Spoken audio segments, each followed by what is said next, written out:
साला मंदिर पर बैठला पे मन नहीं खेलागत। साला फेड़ो पर बैठे के मने नहीं खेलागत। मन करता नहीं गांव में जाके साला चांदा तहसील के कुछ काम करती तो खाए पिए के हो जी। साला है मंदिर पर बैठला में क्या साला।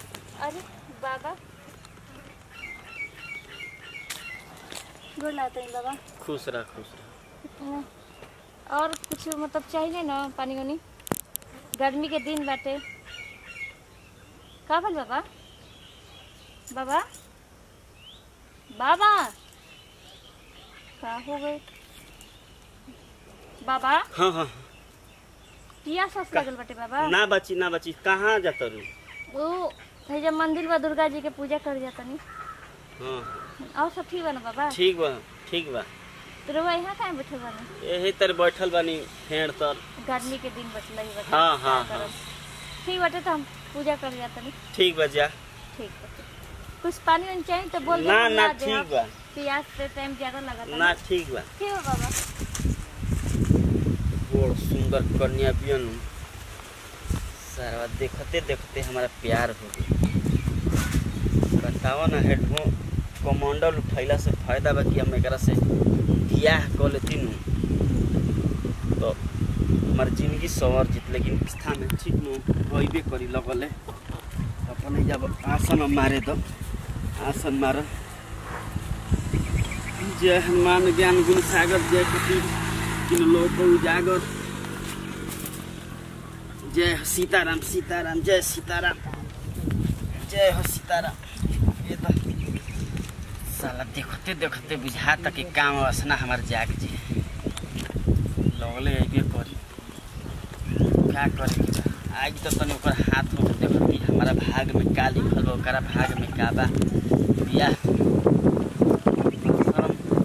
एकदम। अरे बाबा गोर लागत नहीं फिर रहुआ जा इतना जल्दी कैसे चले। अरे अपन सब अपने न दरबार बा बैठो बैठल बानी बाबा बस पूजा करे के वाला जात रही मंदिर। पूजा होई पूजा खातिर का चिंता करब देखा तो साधु बाण तो तू चिंता मत कर। कौन मंदिर पे रहनी बाबा। हम तो रमता जोगी बानी केनियो हम घूमत रही ना बाबा तनी हमार हाथ देख के। हाथ तार देख ले जाई लेकिन है अभी तनी प्रसादी खा। प्रसादी तो वो पूजा नहीं केले ना प्रसादी कैसे खा सकेले। लब खाना एमे दोष ना होला। तो हम पूजा करके आओ तनी फटाक से तो प्रसादी हम खाता नहीं। ना लो ना प्रसादी खाना प्रसादी में का पूजा बा भूखल बाड़ू हम ल खा। प्रसादी पूजा करती तो प्रसादी खा लेते। पूजा का करे के बा तू प्रसादी ल ना प्रसादी खाओ ओकरा बाद बात कर खा। अब देखा प्रसादी खलू तू हमारा बसे में हो जी बड़ा मस्त लगती है हमारे बस में हो जी। का हो गई ठीक बाड़ू नु। ठीक पानी बस थोड़ा जहाँ तक काम असर कर दिले बा अब हमार मैं लही जाई। हम तारा पसंद हमार ठीक लागत नहीं हम तारा। हाँ बहुत सुंदर लागत बस पहिलका बाण तक काम कर दिहलस हम तारा से बहुते प्यार करी। हम तू प्यार करी नु। हाँ आई लव यू टू। अब बुझाते कि शादी के भेस हम छोड़े के पड़ी। बियाह कहिया करल जाई। बियाह कोई जाई तो आगे ही डायरेक्ट बियाह के बात कर रही तो चलल जी अपन आश्रम में तो चलबू तब नु तारा से बहुते हम प्यार करी ना। हम तो से बहुते प्यार करीला। एकदम बुझा तक अब सधुआई मौज छोड़ के अब यहाँ तक अब जीन्स पैंट पहने के पड़ी तब चले के नु। हाँ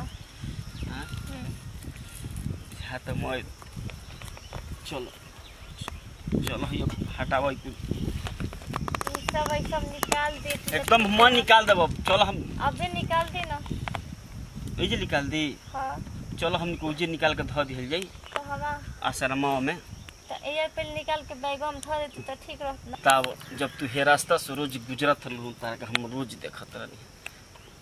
अब बताओ अपना दिल के बात कितना हाली कही रोज हम घर गांव घर में रोज 2 हाली 3 हाली फेरा मारी कि करा चलते तहरी चलते रोज तारा के देखत रह। हम इतना ज्यादा पसंद आ गए नहीं। सोची कि का कैसे कही, लेकिन डर लागत रहे कि साला साधु बानी बड़ा दिक्कतें हुई। एक बात बोली, कह। हम तो रउआ के आज ही देखनी है, लेकिन रउआ आज ही हमके बहुत पसंद आ गई नहीं। अरे अब मत कह, मन तो करता कि अब का हम तारा सब दिल के बात अतना हमारा। अच्छा तो शादी कर ले वाली जी, तो आप हमरा के लेके कहाँ चलब? शादी कल तारा के कहाँ ना लेके चलब? तो रखब कहाँ पे? रउआ तो जोगी जनता कहीं भी रहे नहीं। बे ओकरा खातिर चिंता मत कर, हमारा नावे बा खेत बेच के हम बनवाएम न घर। जान लो नहीं कुछ कहीं रउआ बहुत सुंदर आहा तू तो भद कि इंदर के परी बाड़ू। हमार दिल अतना सुकून मिल गई कि मत कह। तहारा के पाके तो वो चाट मतलब सोखा ओखा कहाँ मतलब वही पंडित उंडित आए का करबू साला। शुरू शुरू तो मन रहे कि साधु बन जी, तो साधु बन गई, लेकिन तहरा के जहिया से देखल तो मन है मन बिहार तक भेष भूषा फेंक फाक के दूसरा में आ जाए। आइए जाइए चल के सब हमार विचार जौन रहना चाहिए। अब चाहत तो बहुत कुछ बानी, अब चाहत के प्यार में इजहार कर के बियाह शादी चलो कल जाए। चले रह ही ले ली। राजी बाड़ू एकदम राजी बनी और चिंता मत करी, कहीं करिए शादी करे करी। अरे आज का चल अब है कुछ देख है कुल त्याग, अब त्याग के अब तहरा साथे जिंदगी अब देखो कोनो दिक्कत ना न होई। हमरा कोनो दिक्कत नहीं। हमके चल चले एक बहुत दूर रउआ खातिर हम अपन घर द्वार सब कुछ छोड़ के तैयार बनी। तो हमू तहरा खातिर ले जाए खातिर तैयार बनी। चलिए चलल जा चल। तारा एको दिन सारा मूला ना फंसल सन। चल एक बार आश्रम पर चल, बहुत दिन के बाद चल तनी। चल आश्रम पाई तो कोनो न कोनो अइबे करी हस आ इहा से तो पैसा आमदनी होई आ जुगाड़ो व्यवस्था होई। चलो तो पहले सर इतना दिन हो गई कोनो नहीं लसन, बुझाता कि मैं साला रनुए हो गई बड़सन जिंदगी झंड। साला साधु के बुझाता कि कोनो चरण। चलो एक बार चली जा। चलो चलो बैठल जा, चलो अपन आसन मारल जा। और हसन इतना दिन हो गई सारा। चलो बैठे तो वैती से तो कहीं हाथों उथो देखे लजाता न कि मर सुन हो गई बसन। आमदनियों कम हो गई बा आ सरवावतो नहीं खिसन। ऐती से तो कोनो उपाय चारा चली सरवा व्यवस्था होखला ढेर हो गई बा। मन करत कैसे जैसे हम समझेले बानी ना वैसे ही बोलब, और रउआ कम बोलब हम ज्यादा बोलब। ठीक है ना? कहा कि जोन पंडित उंडित होना सन ना मेहरारू के बात पे ज्यादा ध्यान देवे ना सन, और मर्द पे ज्यादा ध्यान ना देवे ना सन। जाना ना सन ना कि मेहरारू बेवकूफ होली सन, पैसा इतना मांगत दे दी सन। ठीक है, लेकिन काम करवा ले पैसा उतना नहीं खे देवे के। ठीक ना? फेंके मत लगा कि पंडित जी हमारे काम कर दी। हई देखो नतिया तू चल बका साथे। अब मतलब जितना हम समझेले उतने काम करब, से बेसी मत करब। का करी रउआ तो नौकरी, तब जितना हम समझेले बानी उतने काम करब। का करब? रउआ तो नौकरी नहीं खेल लगत, इधर हमार बाल बच्चा नहीं खेत, घर के बढ़ंती ना होता थे। और भैया बा ना तो उनके काम से ना खाली सुतले से।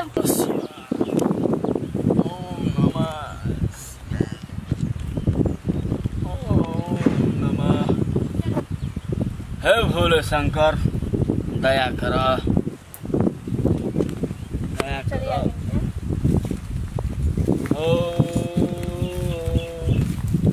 ओए बगले बढ़ जाई। गोड़ लगा तनी बाबा। गोड़ आते बाबा। खुश रह सौभाग्यवती हो। भगवान जी भगवान का ये पंडित जी देवर। अच्छा देवर हमें। हाँ। देवर तो तहार ठीक बा, देखिए से हट्टा खट्टा बड़ा खट्टा कट्टा देखाई के बाबा बा, लेकिन क्या करम नौकरी लगत नहीं थे।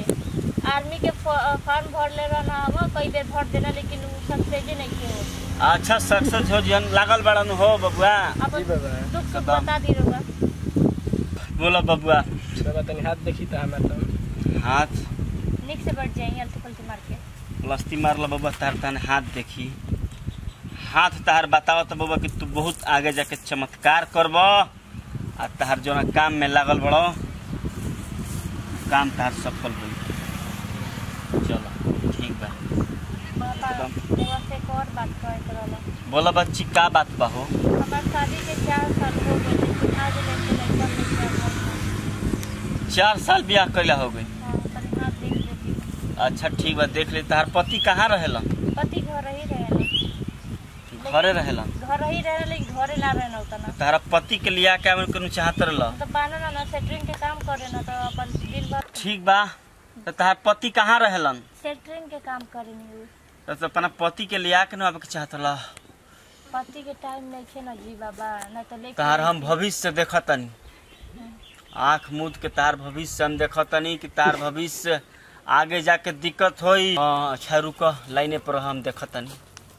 हाँ, बहुत विकट स्थिति बा तहार। बाबा एकदम हम ओकर निवारण कर देतनी। बाबा पुस्तक आइल बिया औरत, हम एकर सब निवारण करम। हे माई, हे जगत के माई है तू। ठीक बा, देख ले तनी। बाबा कोनो कष्ट नहीं खे ना? कष्ट तारा ऊपर बहुत बा। कष्ट अतना बा, अपना देवर के कह कि जा सभी। काहे?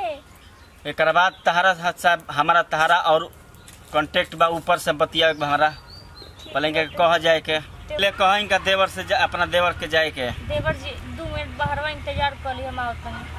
ठीक है बाबा, तब जाते नहीं। हाँ एकदम, चला इंतजार कर। हम तार भौजाई के दुख दूर कर दे। दोनों में तार विकट स्थिति बा, एकरा के निवारण करे के पड़ी बच्ची। कैसे हुई बाबा? जितना पैसा वैसा लगे रहो सब बोली, हम कह के खातिर तैयार बनी, लेकिन बस हमार को पैसा ना, तार पहिल का गर्व तार जबे ठहरी तू हमरा कहे 21 दिन तू पधरबू। कची डेली सवेरे 21 दिन हमरा कहे अबू, तब जाके तार काम में सफल होई। बाबा 21 दिन अइले से अगर हमर लइका हो जाई त काहे ना माई बाबा? हाँ एकदम तारा आवे के पड़ी। अब हम जौन कहम नु तौन तारा करे के पड़ी। रोज हमारा आश्रम में तारा आवे के पड़ी। ठीक बा बाबा। और आज बाबा कितना पैसा वैसा मतलब का लागी का पैसा तारा के बता दे जी, पैसा खातिर दिक्कत ना होई तारा। बाबा गरीब इंसान है, तनी मतलब कुछ कम में करके आप वो करब, जोन पूजा पाठ करे के होई। एकदम सब कुछ तार एकदम काम सफल होई। तो चली बाबा। चलो चले देवर जी हमार।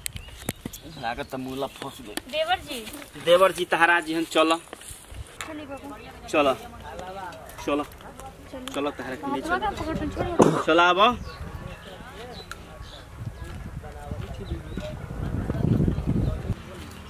अरे हमारे जो भौजी रही के लेके जी। हां कोने के लिए भौजी? अरे साला सधैया केने लगई, उड़ाना नहीं लगई ला। हां ए का बोले के बाटे? ई का जी पगला बन का? देवर जी आवा ना, सुनो ना, सुनो ना, हम तारा के का कहल चाहतनी, तबे तार लइका होई। खर्ची कॉल जाते हैं तबे तार लइका होई। दूरई से बात करें। अरे तन हेनी आवा ना। ना अरे तू झूठो कह सकता, तू एकदम सुंदर लइका होई, गोरगार। चिंता मत कर। आवा तारा के। ई का करतनी? देवर जी, आवा, देवर आवा। जी, देवर जी। अरे काहे घबराइल बड़ू? ई का करतनी? आहा। छी छी देवर जी, एकदम देवर जी का क्या करत रहो पंडित जी? देवर जी देखिए नहीं का। अरे ना ना, तार भौजाई के तू कर फसला के लिए कर का करे? अरे ना भैया, तू बात दिखा समझत। हमारे साथ गलत काम कर दो ना देवर जी। और ये को तलाई है। हां अरे और मारी करके और मारी। ये करतला बताओ हो हम बाप हम ना जाने कि ऐसन पंडित कुछ होना सब पे तू लिया काइबे कइलो। हम का जानते नहीं देवर जी आवाज के सुन के सरवा हम निकालते लगल है। चली घर चला घर घर जाके भैया ये सब मत तो नहीं तो वो मर आई चल घर से चला बाहर घर तो चला। चली चला घर चला।